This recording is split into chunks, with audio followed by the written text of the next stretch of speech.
Pakistan super league 5 के लिए खिलाड़ियों की लाहौर में ड्राफ्टिंग। साबिका चारों सीरीज की ट्रॉफियों की रूनुमाई भी की गई।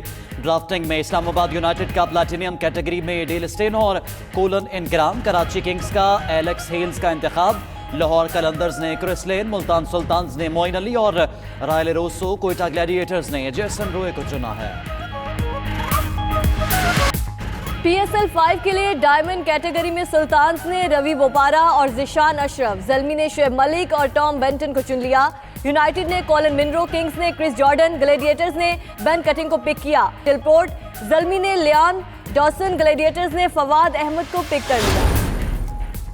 पाकिस्तान सुपर लीग के 5वें एडिशन के लिए तमाम 6 टीमों का लाइनअप मुकम्मल। ड्राफ्टिंग के बाद तमाम फ्रेंचाइजीज के 18 खिलाड़ी पूरे हो गए। दिफाई चैंपियन कोयटा ग्लैडिएटर्स ने सरफराज अहमद को कप्तान बरकरार रखा। Imad Wasim Karachi Kings, Sohail Akhtar Lahore Qalandars, Darren Sammy Peshawar Zalmi के कप्तान मुकर्रर। इस्लामाबाद यूनाइटेड और मुल्तान सुल्तान्स के कप्तानों का अभी फैसला नहीं हुआ।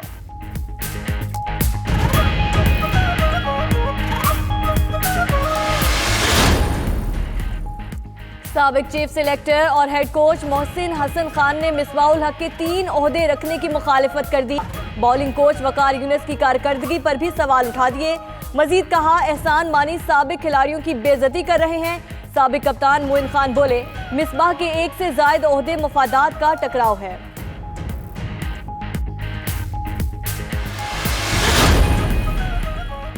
वज़ीर आज़म की ज़ेर सदारत इस्लामाबाद में इत्तेहादी जमातों के साथ बड़ी बैठक। सिंध से मुतल्लिक फैसलों में GDA और MQM के कायदीन शरीक नहीं हुए। सदरुद्दीन राशिदी, खालिद मकबूल सिद्दीकी और आमिर खान भी इजलास में मौजूद नहीं थे। मुलाकात के एलामिये में भी संगीन गलती।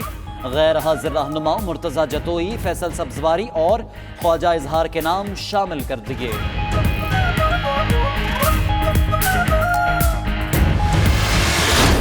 इस्लामाबाद में वज़ीर आज़म की ज़ेर सदारत इजलास। शुरका वज़ीर आला पर बरस पड़े। मुराद अली को तरक्की में रुकावट और करप्ट करार दे दिया। इमरान खान ने कहा, सबसे ज्यादा करप्शन सिंध में हुई, वो करप्शन के खिलाफ जहाद करने आए हैं। कुर्सी की फिक्र नहीं, किसी करप्ट को नहीं छोड़ेंगे। पीपल्स पार्टी से डील नहीं होगी।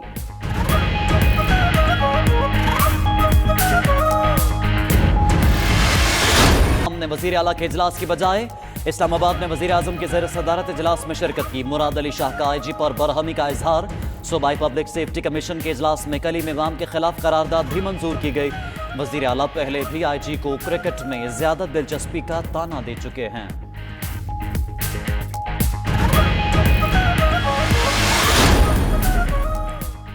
नवाज शरीफ का लंदन ब्रिज अस्पताल में फिर तिबी मुआयना। नवाज शरीफ ने तकरीबन 2 घंटे अस्पताल में गुजारे।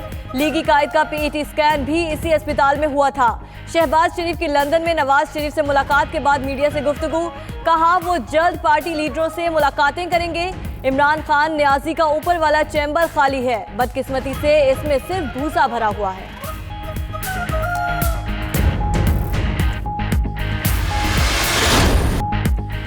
बगदाद शरीफ में महबूब सजानी गौसे आज़म सुल्तान औलिया हज़रत शेख अब्दुल कादिर जिलानी रज़ी अल्लाह ताला अन्हु के सालाना उर्स और 11वीं शरीफ की मरकज़ी तकरीब का आगाज़। 3 रोज़ा 11वीं शरीफ की तकरीब में दुनिया भर से हज़ारों अक़ीदतमंद शरीक। उर्स की सदारत शहज़ादा गौसे आज़म हज़रत शेख खालिद मंसूर अल गिलानी कर रहे हैं।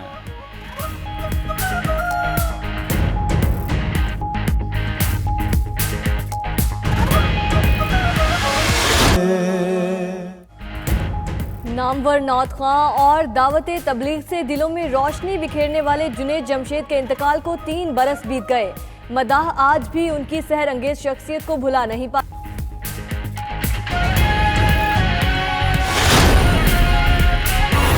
30 मेडल जीतने वाली कौमी कराटे टीम वतन वापस पहुंच गई। खिलाड़ियों का कराची एयरपोर्ट पर शानदार इस्तकबाल। फूलों की पत्तियां निशावर की गईं, जबकि कौमी हीरोज को हार भी पहनाए गए। इवेंट में कौमी कराटे टीम ने 6 गोल्ड, 8 सिल्वर और 3 ब्रॉन्ज मेडल्स अपने नाम किए। 13वीं साउथ एशियन गेम्स 19 मेडल्स जीतने वाली कौमी कराटे टीम वतन वापस पहुंच गई। इसी पर मजीद बात करते हैं नवीद सिद्दीकी से।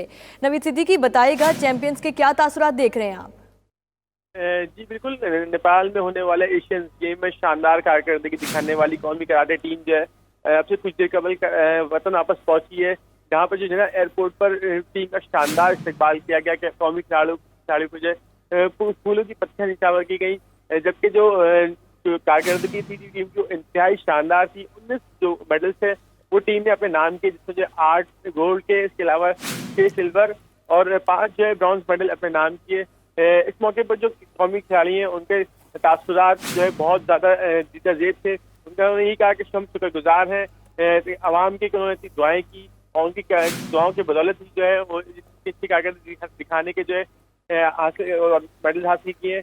انہوں نے جیت کو جو ہے پورے پاکستان کے نام سے کہا تھا کہ وہ آگے بھی ایسی جو ہے پاکستانی قوم سے توقع کرتے ہیں کہ ان کو اسی طرح پروموٹ کیا جائے تاکہ جو مختلف جو ایونٹس ہیں اس میں پاکستان کی نمائندگی کر سکیں اور پاکستان کا جو پرچم ہے نہ صرف وہ ایشین گیم میں بلکہ اولمپک گیم میں بھی جو ہے پاکستان کا جو پرچم ہے وہ سربلند کر سکیں. جی بہت شکریہ نوید صدیقی، آپ ہمیں تفصیلات سے آگاہ کر رہے تھے.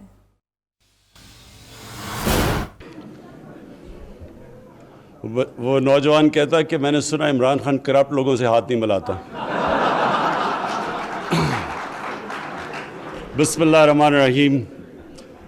جناب عثمان ڈار صاحب، آپ کو آج جو آپ نے پہلی قسط دی چیک ڈسٹریبیوشن کی کامیاب جوان کی، میں آپ کو مبارک دیتا ہوں، اور جنہوں نے ریسیو کی ان کو اس سے زیادہ مبارک دیتا ہوں اور ان کے لیے دعا کرتا ہوں کہ یہ ایک شروعات ہے. اس کے بعد آپ انشاءاللہ اپنی بزنسز اور بڑھائیں گے اور بڑے کام کریں گے.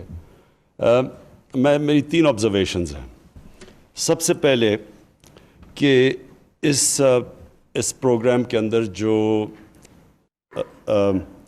ہمیں سب سے زیادہ خیال رکھنا ہے وہ یہ کہ یہ پروگرام کے اندر ٹرانسپیرنسی ہو، یعنی ٹوٹلی میرٹ کے اوپر یہ ڈسٹریبیوٹ ہوں چیکس.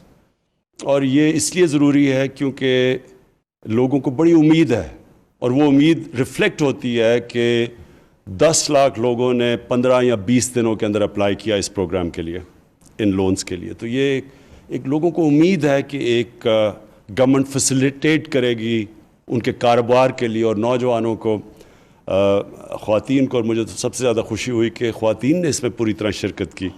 ابھی تک جہاں تک میں نے وہ پڑھا تھا 1,90,000 خواتین نے لونز کے لیے اپلائی کیا اور بزنس پلان اپنے دیے.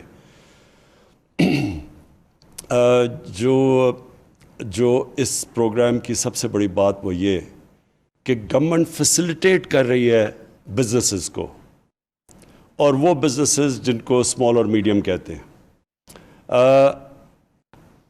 گورنمنٹس کا کام نوکریاں ایک معاشرے میں کریٹ کریں تاکہ لوگوں کو روزگار ملے. گورنمنٹ کا کام ہوتا ہے کہ ہر قسم کی وہ رکاوٹ روکیں، وہ رکاوٹ ختم کریں جو بزنسز کے راستے میں آتی ہیں. میں جب برطانیہ پہلی دفعہ گیا تو میں آپ کو یہ مثال دینا چاہتا ہوں کہ کیوں یہاں سے لوگ مغربی ممالک میں جاتے ہیں روزگار کے لیے. میں جب پہلی دفعہ گیا تو جو ساری مینچسٹر کی جو ٹیکسٹائل کی بزنس تھی وہ یہودیوں کے ہاتھ میں تھی. یہاں سے لوگ گئے، ہمارے مزدوری بھی کی انہوں نے، چھوٹے کاروبار والے لوگ گئے، اور میرے دیکھتے دیکھتے 10 سالوں کے اندر مینچسٹر کے اندر جو ٹیکسٹائل کا کاروبار تھا وہ پاکستانیوں کے ہاتھ میں آ گیا، اور وہ یہیں سے محنت کش لوگ گئے. تو کیا وجہ ہے کہ وہ جو چھوٹے تھے وہ کیوں نہیں پاکستان کے اندر اپنے کاروبار سیٹ اپ کر سکے؟ ہمارے ملک تو کاٹن پروڈیوسنگ ملک ہے، ہمارے لیے تو زیادہ آسان ہونا چاہیے تھا. لیکن میں یہی صرف بتانا چاہتا ہوں کہ کامیاب معاشروں میں اور وہ معاشرے جو دنیا میں پیچھے رہ جاتے ہیں، فرق ان میں یہ ہوتا ہے کہ جو کامیاب معاشرہ ہوتا ہے اس کے اندر میرٹ ہوتی ہے، وہ فیسیلیٹیٹ کرتے ہیں، وہ موقع دیتے ہیں لوگوں کو اپنے کاروبار شروع کرنے کے لیے، ان کے لیے ہر طرح کی سہولتیں پیدا کرتے ہیں. کیا وجہ ہے کہ وہ جو چھوٹے تھے وہ کیوں نہیں پاکستان کے اندر اپنے کاروبار سیٹ اپ کر سکے؟ ہمارے ملک تو کاٹن پروڈیوسنگ ملک ہے، ہمارے لیے تو زیادہ آسان ہونا چاہیے تھا. لیکن میں یہی صرف بتانا چاہتا ہوں کہ کامیاب معاشروں میں اور وہ معاشرے جو دنیا میں پیچھے رہ جاتے ہیں